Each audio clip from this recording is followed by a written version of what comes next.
नमस्ते, स्वागत आहे तुमचं माझ्या चॅनलवर. तर आजची आपली रेसिपी आहे, तुम्हाला गाजर बघून समजलंच असेल की आजची रेसिपी आहे गाजराचा हलवा.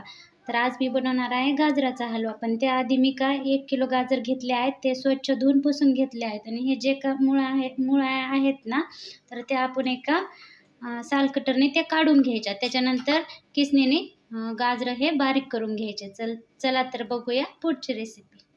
कढई गरम झालेली आहे, त्याच्यात आता मी तूप घालून घेत आहे. आता एक कढईमध्ये बारीक पीस केलेला गाजर घालून घेऊया. गाजर हे बारीक केलेले किस केलेले गाजर कढईत जे मी तूप टाकलं होतं त्याच्यात व्यवस्थित मी मिक्स करून घेत आहे. गाजराला छान असा चॉकलेटी कलर आलेला आहे, ते मी आणखीन थोड्या वेळ परतून घेणार आहे व्यवस्थित. मुलांना आपण नेहमी पोहे शिरा हा नाश्ता बनवूनच देत असतो, पण ज्या सीझनमध्ये गाजर भेटतात त्या सीझनमध्ये तुम्ही मुलांना गाजराचा हलवा बनवून देऊ शकतात. विलायची मी बारीक करून घेतलेली आहे, ती आता हलव्यामध्ये टाकून घेऊया.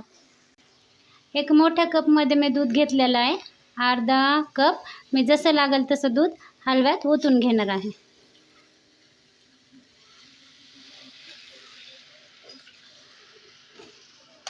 आता हे व्यवस्थित मिक्स करून घेऊयात.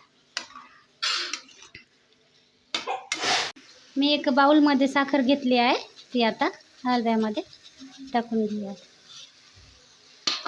आता ती सगळे व्यवस्थित मिक्स करून घ्यायची.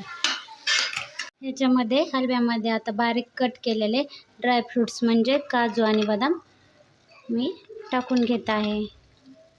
कुणाला बारीक करून जर तुम्हाला पावडर लागत असेल तर तुम्ही हे मिक्सरला फिरवून पावडरही टाकू शकतात. आता हे व्यवस्थित मिक्स करून घेऊयात. असं कोणी नाही की ज्याला हलवा आवडत नाही. लहानांपासून मोठ्यांपर्यंत सगळ्यांना हलवा हे आवडणारी एक स्वीट अशी डिश आहे. हलवा हा तयार झालेला आहे. रेसिपी आवडली असेल तर लाईक करा, शेअर करा आणि चॅनलला सबस्क्राईब नक्की करा. थँक्यू.